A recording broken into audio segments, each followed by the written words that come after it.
चावल से लदी दो पिकअप वैन को फांसीदेवा थाने की पुलिस ने जब्त किया है।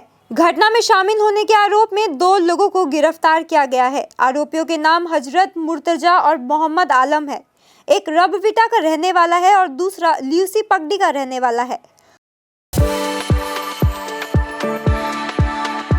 We are the dreamers, the achievers and the leaders. Come, join us today. Police ने आज फांसीदेवा के लूची बगन संलग्न इलाके से 2 संदिग्ध पिकअप वैन को जब्त किया। दोनों वाहनों में चावल लदा हुआ था, लेकिन उसके पास कोई वैध दस्तावेज नहीं था, जिसके तुरंत बाद दोनों वाहनों को जब्त कर दिया। पुलिस का प्राथमिक अनुमान है कि बरामद चावल राशन का चावल है। आज आरोपियों को सिलीगुड़ी अदालत में पेश किया गया है।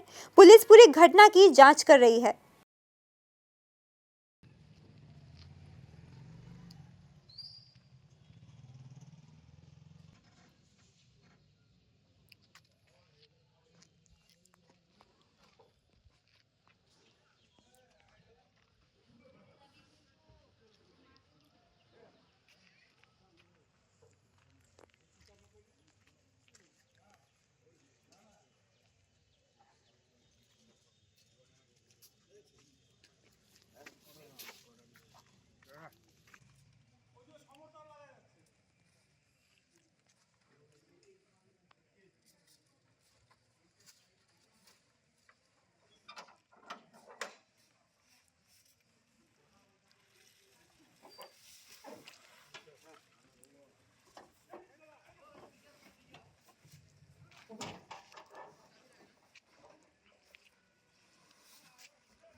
আপনার কি কি ব্যাপার আপনাদের কি আছে আপনাদের কি আছে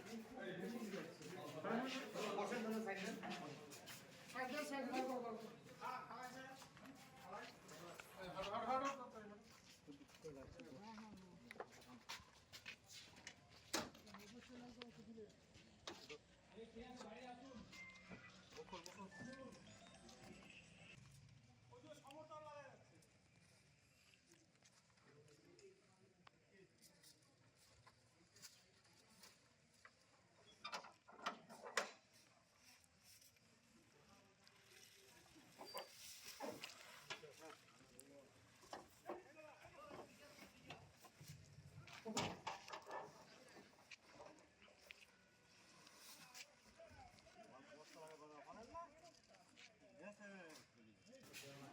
আপনার কি কি ব্যাপার আপনাদের কি আছে আপনাদের কি আছে বসেন ধরে সাইড দেন সাইড